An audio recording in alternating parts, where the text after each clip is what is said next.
Assalamualaikum warahmatullahi wabarakatuh. Perkenalkan, kami dari kelompok 6 akan mempresentasikan hasil kerja dari kelompok kami yang berupa makalah dengan judul Lembaga Yudikatif. Di dalam kelompok 6 ini terdapat beberapa anggota, yaitu yang pertama ada Aprilia Dwi Susanti, yang kedua Rene Rusmaida, yang ketiga ada Sela Nurul Adenia, dan yang keempat yaitu saya, Selamat Susanto. Selanjutnya, di sini saya akan menjelaskan mengenai beberapa poin terkait lembaga yudikatif, yaitu mulai dari pengertian lembaga yudikatif dan macam-macam lembaga yudikatif. Untuk pengertiannya sendiri, pengertian lembaga yudikatif itu merupakan kumpulan lembaga-lembaga yang beroperasi dalam mengawasi dan memastikan berjalannya undang-undang. Tidak hanya undang-undang saja, namun semua hubungan dengan penegak hukum di Indonesia. Oleh karena itu, lembaga yudikatif memiliki peran yang sangat strategis dalam mengawasi serta mempengaruhi perkembangan sosial, ekonomi, dan lainnya. Lembaga yudikatif memiliki beberapa lembaga yang tugasnya berbeda-beda namun saling berhubungan satu dengan yang lainnya, yang disebut dengan macam-macam lembaga yudikatif. Untuk macam-macam lembaga yudikatif ini terdapat 3 macam, tetapi saya di sini hanya akan menjelaskan 2 macamnya saja, yaitu ada Mahkamah Konstitusi, Mahkamah Agung, dan Komisi Yudisial. Saya akan menjelaskan mengenai Mahkamah Agung dan Mahkamah Konstitusi. Mahkamah Agung merupakan salah satu lembaga tertinggi negara yang memiliki wewenang penuh atas kekuasaan hukum dan kehakiman.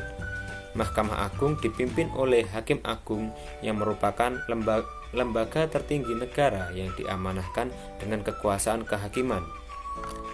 Selanjutnya ada Mahkamah Konstitusi. Mahkamah Konstitusi merupakan lembaga yang berwenang sebagai pemegang fungsi kekuasaan kehakiman bersama Mahkamah Konstitusi bertujuan untuk menjaga stabilitas dan kemurnian konstitusi dari penjahat atau oknum yang ingin mengatur sistem tatanan kenegaraan sesuai dengan kepentingan pribadinya. Mahkamah Konstitusi ini umumnya memiliki 4 kewenangan yang telah diatur dalam Undang-Undang Dasar Negara 1945. Dalam tatanan struktur organisasi, Mahkamah Konstitusi ditetapkan 9 hakim, dan ke-9 hakim tersebut dilantik oleh Presiden yang berasal dari pengajuan dari DPR, MA, dan Presiden. Terima kasih. Dan selanjutnya untuk Komisi Yudisial akan dijelaskan oleh teman saya. Yang ketiga adalah Komisi Yudisial atau KY, Badan Yudikatif. Yang terakhir adalah Komisi Yudisial. Komisi Yudisial merupakan lembaga yudikatif yang bersifat independen dan bebas dari pengaruh lembaga-lembaga lainnya dalam suatu negara. Komisi ini merupakan lembaga yudikatif terakhir yang dibuat dan baru disahkan setelah Indonesia mengalami 4 kali amandemen Undang-Undang Dasar.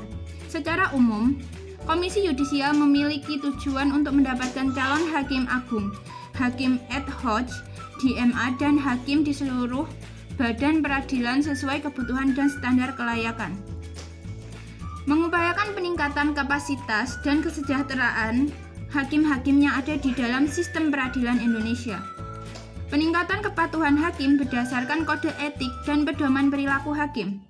Terwujudnya kepercayaan publik terhadap para hakim meningkatkan kapasitas kelembagaan Komisi Yudisial yang bersih dan bebas KKN.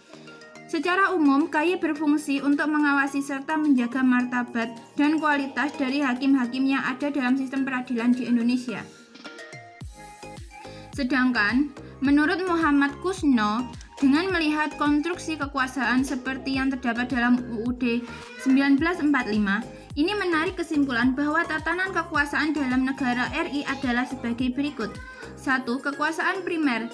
Jika dilihat dari ilmu hukum positif, kedaulatan itu merupakan sumber dari segala sumber macam hukum, hak, atau kekuasaan yang ada dalam tata hukum.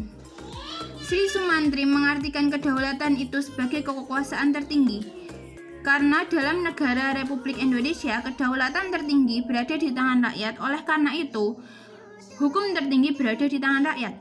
Hal tersebut sesuai dengan pasal 1 ayat 2 UUD 1945.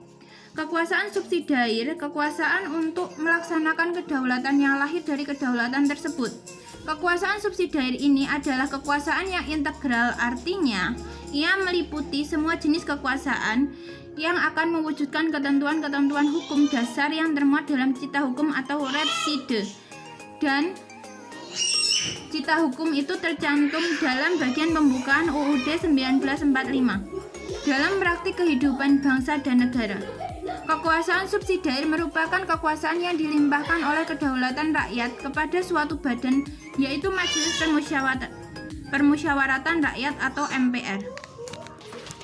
Bismillahirrahmanirrahim. Saya Aprilia Dwi Yusanti dari kelas HTN 4E NIM 12103193149 akan melanjutkan penjelasan materi dari kelompok kami yang berjudul Lembaga Yudikatif bagian C. Wewenang dan fungsi dari lembaga yudikatif. 1. Mahkamah Agung. Sesuai pasal 24A Undang-Undang Dasar 1945, Mahkamah Agung memiliki wewenang mengadili kasus hukum tingkat kasasi. Sebagai lembaga yudikatif, Mahkamah Agung memiliki beberapa fungsi, di antaranya yang pertama, fungsi peradilan. Fungsi peradilan dibagi menjadi 3. Yang pertama, membina keseragaman dalam penerapan hukum melalui putusan kasasi dan peninjauan kembali. Yang kedua, memeriksa dan memutuskan perkara tingkat pertama. Dan terakhir, semua sengketa tentang kewenangan mengadili. Yang ketiga, memegang hak uji material dengan menguji atau menilai peraturan perundangan di bawah undang-undang. Yang B, fungsi pengawasan.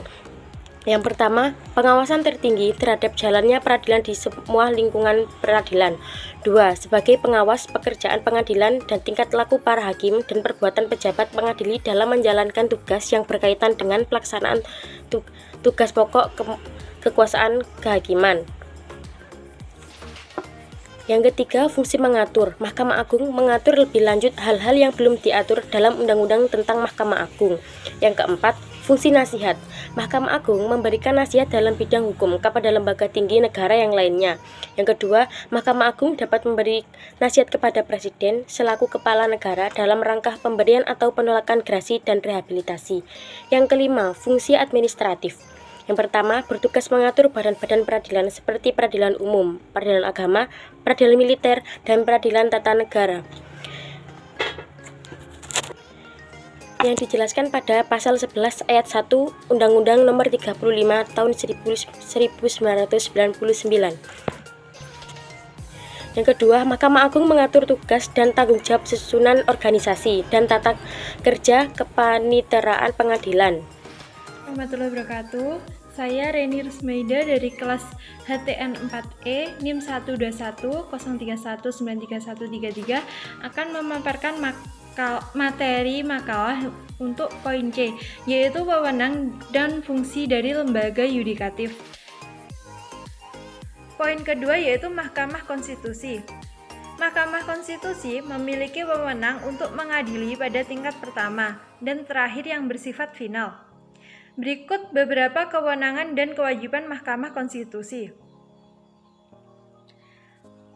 Yang pertama yaitu pengajuan UUD 1945, Judicial Review. Yang B, memutuskan sengketa kewenangan lembaga negara yang kewenangannya berasal dari UUD 1945. Yang C, memutuskan pembubaran partai politik. Yang D, memutuskan perselisihan tentang hasil pemilihan umum. Dan poin terakhir yaitu poin E, memberikan keputusan pemakzulan presiden dan atau wakil presiden atas permintaan DPR karena melakukan pengkhianatan terhadap negara, korupsi, penyuapan, tindak pidana berat atau tindak pidana tercela. Proses pemakzulan itu akan dimulai jika ada dukungan sekurang-kurangnya 2/3 dari jumlah anggota DPR yang hadir dalam sidang paripurna yang dihadiri 2/3 anggota dari keseluruhan anggota DPR. Yang ketiga, Komisi Yudisial. Adapun kewenangan dan tugas KAYS bagaimana diatur dalam pasal 13 UU nomor 22 tahun 2004 sebagai berikut. A. Mengusulkan pengangkatan Hakim Agung kepada DPR. B. Menegakkan kehormatan dan keluhuran martabat serta perilaku hakim. Terkait melaksanakan wewenang pengangkatan Hakim Agung, KY memiliki tugas sebagai berikut. Yang pertama, melakukan pendaftaran calon Hakim Agung. Kedua, melakukan seleksi calon Hakim Agung. Ketiga, menetapkan calon Hakim Agung. Keempat, mengajukan calon hakim ke DPR. Salah satu tugas dan kewenangan yang penting adalah menegakkan kehormatan dan menjatuhkan sanksi. Pada pasal 20 disebutkan, dalam melaksanakan wewenang sebagaimana dimaksudkan dalam pasal 13 huruf B, Komisi Yudisial mempunyai tugas melakukan pengawasan terhadap perilaku hakim dalam rangka menegakkan kehormatan dan keluhuran serta menjaga perilaku hakim. Anggota Komisi Yudisial diangkat oleh Presiden dengan persetujuan DPR.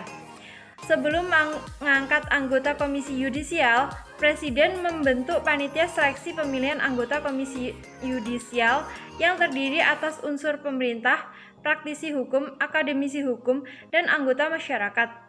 Seorang anggota Komisi Yudisial yang terpilih bertugas selama 5 tahun dan dapat dipilih kembali untuk 1 periode. Sekian presentasi dari saya, kurang lebihnya saya mohon maaf.